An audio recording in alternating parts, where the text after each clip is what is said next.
ప్రభువైన యేసుక్రీస్తు నామంలో అందరికీ హృదయపూర్వక వందనములండి. ఇర్మియా గ్రంథము 36వ అధ్యాయము. యూదా రాజైన యోషియా కుమారుడగు యెహోయాకీము 4వ సంవత్సరమున యెహోవా వాక్కు ఇర్మియాకు ప్రత్యక్షమై ఈలాగు సెలవిచ్చెను. నీవు పుస్తకపు చుట్ట తీసుకొని నేను నీతో మాటలాడిన దినము మొదలుకొని అనగా యోషియా కాలము మొదలుకొని నేటి వరకు ఇశ్రాయేలు వారిని గూర్చియు యూదా వారిని గూర్చియు సమస్త జనములను గూర్చియు నేను నీతో పలికిన మాటలన్నిటినీ దానిలో వ్రాయుము.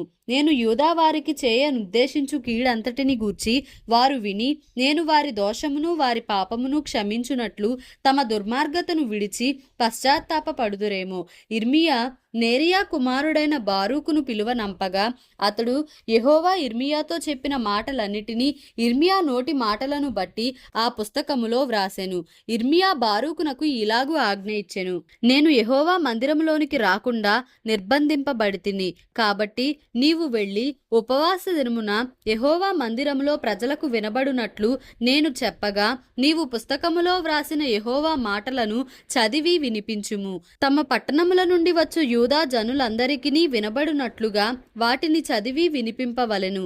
ఒకవేళ వారి విన్నపములు యెహోవా దృష్టికి అనుకూలమగునేమో, ఒకవేళ వారు తమ చెడు మార్గము విడుతురేమో, నిజముగా ఈ ప్రజల మీదికి ఉగ్రతయు మహాకోపమును వచ్చునని యెహోవా ప్రకటించియున్నాడు. ప్రవక్త అయిన ఇర్మియా తనకు ఆజ్ఞ ఇచ్చినట్టు నేరియా కుమారుడైన బారూకు గ్రంథము చేతపట్టుకొని యెహోవా మాటలన్నిటినీ యెహోవా మందిరములో చదివి వినిపించెను. యూదారాజైన యోషియా కుమారుడగు యెహోయాకీము ఏలుబడి అందు 5వ సంవత్సరము 9వ నెలను యెరూషలేములోనున్న ప్రజలందరూ యూదా పట్టణములలో నుండి యెరూషలేమునకు వచ్చిన ప్రజలందరూ యెహోవా పేరట ఉపవాసము చాటింపగా బారూకు యెహోవా మందిరములో లేఖికుడైన షాఫాను కుమారుడైన గెమర్యా గదికి పైగానున్న సాలలో యెహోవా మందిరపు క్రొత్త ద్వారపు ప్రవేశమున ప్రజలందరూ వినునట్లు ఇర్మియా చెప్పిన మాటలను గ్రంథములో నుండి చదివి వినిపించెను. షాఫాను కుమారుడైన గెమర్యా కుమారుడగు మీకాయా ఆ గ్రంథములోని యెహోవా మాటలన్నిటినీ విని రాజనగరులోనున్న లేఖికుని గదిలోనికి వెళ్ళగా ప్రధానులందరూ లేఖికుడైన ఎలీషామా, షమయా కుమారుడైన దెలాయ్యా, అక్బోరు కుమారుడైన ఎల్నాతాను, షాఫాను కుమారుడైన గెమర్యా, హనన్యా కుమారుడైన సిద్కియా అనువారును ప్రధానులందరూ అక్కడ కూర్చుండియుండిరి. బారూకు ప్రజలందరికీ వినబడునట్లు ఆ పుస్తకములో నుండి చదివి వినిపించిన మాటలన్నిటినీ మీకాయా వారికి తెలియజెప్పగా ప్రధానులందరూ కూషీకి ఇనుమనుమడును షెలెమ్యాకు మనుమడును నెతన్యాకు కుమారుడునైన యెహూదిని బారూకు నొద్దకు పంపి నీవు ప్రజల వినికిడిలో చదివిన పుస్తకము చేత పట్టుకొని రమ్మని ఆజ్ఞనీయగా నేరియా కుమారుడగు బారూకు ఆ గ్రంథమును చేత పట్టుకొని వచ్చెను. అతడు రాగా వారు నీవు కూర్చుండి మాకు వినిపింపు మనగా బారూకు దాని చదివి వినిపించెను. వారు ఆ మాటలన్నిటినీ విన్నప్పుడు భయపడి ఒకరినొకరు చూచుకొని మేము నిశ్చయముగా ఈ మాటలన్నిటినీ రాజునకు తెలియజెప్పెదమని బారూకుతో ననిరి. మరియు ఈ మాటలన్నిటినీ అతడు చెప్పుచుండగా నీవు ఎట్లు వ్రాసితివి అది మాకు తెలియజెప్పుమని వారు అడుగగా బారూకు అతడు నోట నుండియే ఈ మాటలన్నిటినీ పలుకగా నేను పుస్తకములో వాటిని సిరాతో వ్రాసితినని వారితో ఉత్తరమిచ్చెను.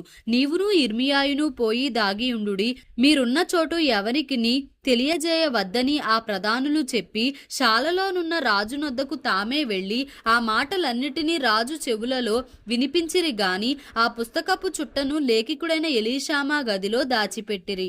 ఆ గ్రంథమును తెచ్చుటకు రాజు యెహూదిని పంపగా అతడు లేఖకుడైన ఎలీషామా గదిలో నుండి దాని తీసుకొని వచ్చి రాజు వినికిడిలోను రాజనొద్ద నిలిచియున్న అధిపతులందరి వినికిడిలోను దాన్ని చదివెను. 9వ మాసమున రాజు శీతకాలపు నగరులో కూర్చుండియుండగా అతని ముందర కుంపటిలో అగ్ని రగులుచుండెను.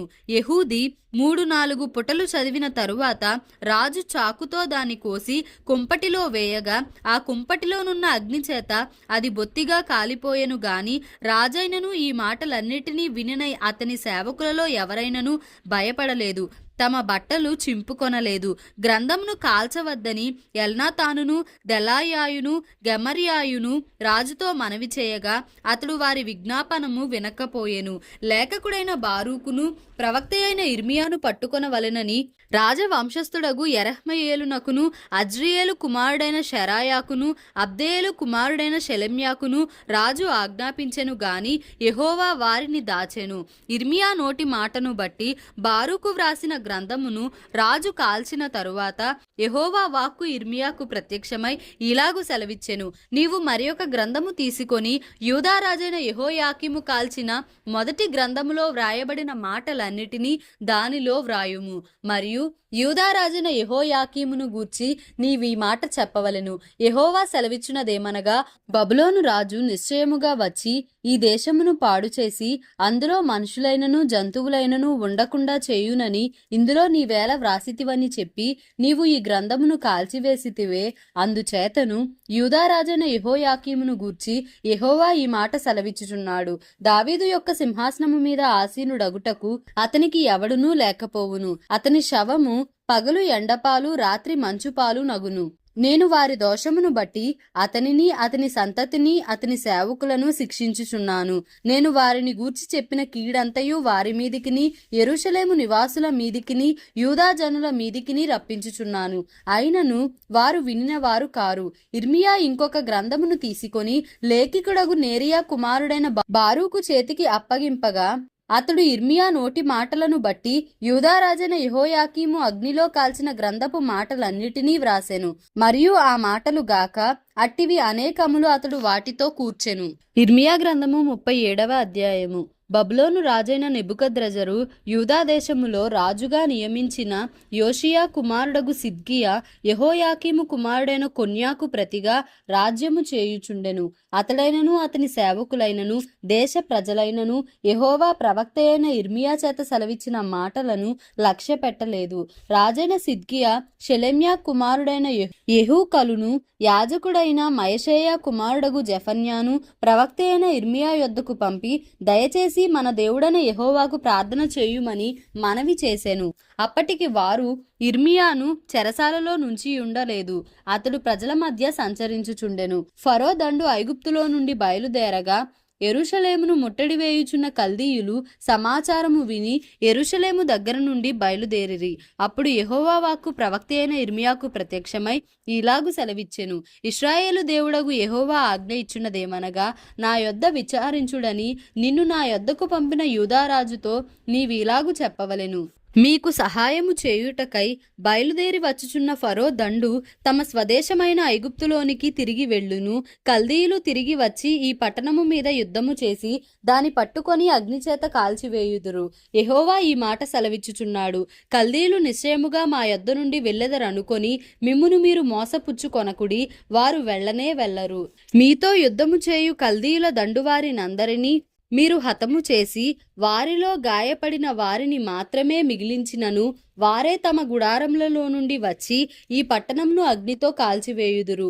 ఫరో దండునకు భయపడి కల్దీయుల దండు యెరూషలేము ఎదుట నుండి వెళ్ళిపోగా ఇర్మియా బెన్యామీను దేశంలో తన వారి యొద్ద భాగము తీసుకొనుటకై యెరూషలేము నుండి బయలుదేరి అక్కడికి పోయెను. అతడు బెన్యామీను గుమ్మమునొద్దకు రాగా ఇరియా అను కావలివారి అధిపతి అక్కడ నుండెను. అతడు హనన్యా కుమారుడైన షెలెమ్యా కుమారుడు.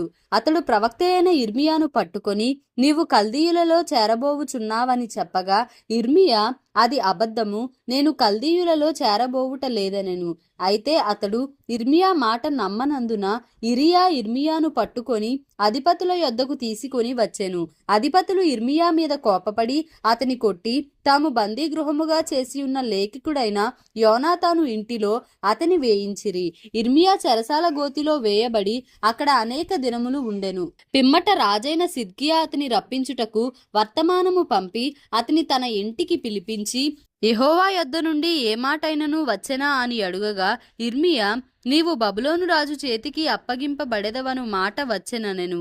మరియు ఇర్మియా రాజైన సిద్కియాతో ఇట్లనెను, నేను నీకైనను నీ సేవకులకైనను ఈ ప్రజలకైనను ఏ పాపము చేసినందున నన్ను చెరసాలలో వేసితివి?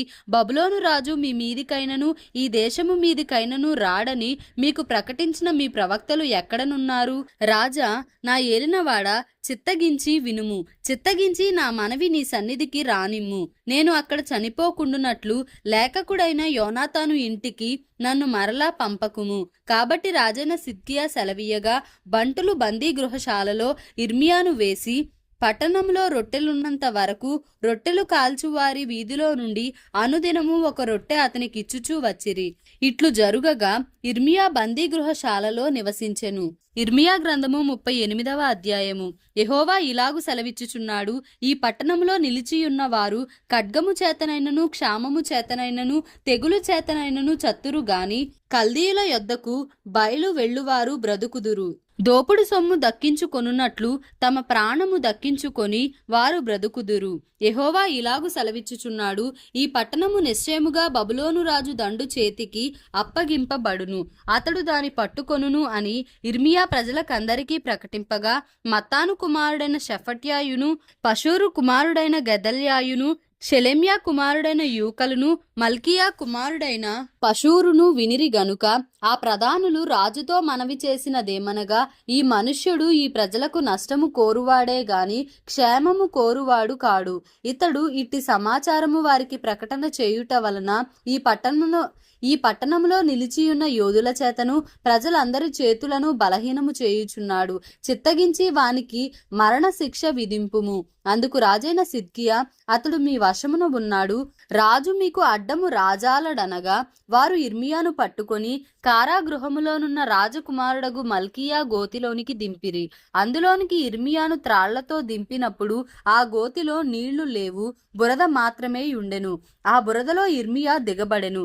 రాజు బెన్యామీను ద్వారంన కూర్చుని ఉండగా రాజు ఇంటిలోని కూషీయుడగు ఎబెద్మెలెకను షండు వారు ఇర్మియాను గోతిలో వేసిరను సంగతి విని రాజు నగరిలో నుండి బయలు వెళ్లి రాజుతో ఇలాగు మనవి చేసెను, రాజా, నా ఏలినవాడా, ఆ గోతిలో వేయబడిన ఇర్మియా అను ప్రవక్త ఎడల ఈ మనుష్యులు చేసినది యావత్తును అన్యాయము. అతడున్న చోటను అతడు ఆకలి చేత చచ్చును, పట్టణములోనైనను ఇంకను రొట్టెలేమియూ లేవు. అందుకు రాజు, నీవు ఇక్కడ నుండి 30 మంది మనుషులను వెంటబెట్టుకుని పోయి ప్రవక్త అయిన ఇర్మియా చావక మునుపు ఆ గోతిలో నుండి అతని తీయించుమని కూషీయుడగు ఎబెద్మెలెకునకు సెలవీయగా ఎబెద్మెలెకు ఆ మనుషులను వెంటబెట్టుకుని రాజనగరులో ఖజానా క్రింది గదిలోనికి వచ్చి అచ్చట నుండి పాతవైన చింకి బట్టలను చిరిగి చీరాకులైన గుడ్డపాతలను తీసుకొని పోయి ఆ గోతిలోనున్న ఇర్మియా పట్టుకొనున్నట్లుగా త్రాళ్ల చేత వాటిని దింపి పాతవై చిరిగి చీరాకులైన ఈ బట్టలను త్రాళ్ల మీద నీ చంకల క్రింద పెట్టుకొనుమని అతనితో చెప్పెను. ఇర్మియా అలాగు చేయగా వారు ఇర్మియాను త్రాళ్లతో చేదుకొని ఆ గోతిలో నుండి వెలుపలికి తీసిరి. అప్పుడు ఇర్మియా బందీగృహశాలలో నివసించెను. తరువాత రాజైన సిద్కియా యెహోవా మందిరంలోనున్న 3వ ద్వారములోనికి ప్రవక్త అయిన ఇర్మియాను పిలువనంపించి అతనితో ఇట్లనెను, నేను ఒక మాట నిన్నడుగుచున్నాను, నీవు ఏ సంగతిని నాకు మరుగు చేయక దాన్ని చెప్పుమనగా ఇర్మియా, నేను ఆ సంగతి నీకు తెలియజెప్పిన ఎడల నిశ్చయముగా నీవు నాకు మరణశిక్ష విధింతువు. నేను నీకు ఆలోచన చెప్పినను నీవు నా మాట వినవు. కావున రాజైన సిద్కియా, జీవాత్మను మనకు అనుగ్రహించు యెహోవా తోడు, నేను నీకు మరణము విధింపను. నీ ప్రాణము తీయజూచుచున్న ఈ మనుషుల చేతికి నిన్ను అప్పగింపను అని ఇర్మియాతో రహస్యముగా ప్రమాణము చేసెను. అప్పుడు ఇర్మియా సిద్కియాతో ఇట్లనెను, దేవుడు ఇశ్రాయేలు దేవుడును సైన్యములకు అధిపతియునైన యెహోవా ఇలాగు సెలవిచ్చుచున్నాడు, నీవు బబులోను రాజు అధిపతుల యొద్దకు వెళ్ళిన ఎడల నీవు బ్రతికెదవు. ఈ పట్టణము అగ్నిచేత కాల్చబడదు, నీవును నీ ఇంటివారును బ్రతుకుదురు. అయితే నీవు బబులోను అధిపతుల యొద్దకు వెళ్ళని ఎడల ఈ పట్టణము కల్దీయుల చేతికి అప్పగింపబడును, వారు అగ్నిచేత దాని కాల్చివేసెదరు, మరియు నీవు వారి చేతిలో నుండి తప్పించుకొన జాలవు. అందుకు రాజైన సిద్కియా ఇర్మియాతో ఇట్లనెను, కల్దీయుల పక్షముగా ఉండు యూదులకు భయపడుచున్నాను. ఒకవేళ కల్దీయులు నన్ను వారి చేతికి అప్పగించిన ఎడల వారు నన్ను అపహసించెదరు. అందుకు ఇర్మియా, వారు నిన్ను అప్పగింపరు, నీవు బ్రతికి బాగుగా నుండునట్లు నేను నీతో చెప్పుచున్న సంగతిని గూర్చి యెహోవా సెలవిచ్చు మాటను చిత్తగించి ఆలకించుము. నీవు ఒకవేళ బయలు వెళ్ళకపోయిన ఎడల యెహోవా ఈ మాట నాకు తెలియజేసెను. యూదారాజు నగరులో శేషించియున్న స్త్రీలందరూ బబులోను అధిపతుల యొద్దకు కొనిపోబడెదరు. అలాగు జరుగగా ఆ స్త్రీలు నిన్ను చూచి, నీ ప్రియ స్నేహితులు నిన్ను మోసపుచ్చి నీ పైని విజయము పొందియున్నారు, నీ పాదములు బురదలో దిగబడి ఉండగా వారు వెనుక తీసిరని అందురు. నీ భార్యలందరూ నీ పిల్లలను కల్దీయుల యొద్దకు కొనిపోబడుదురు.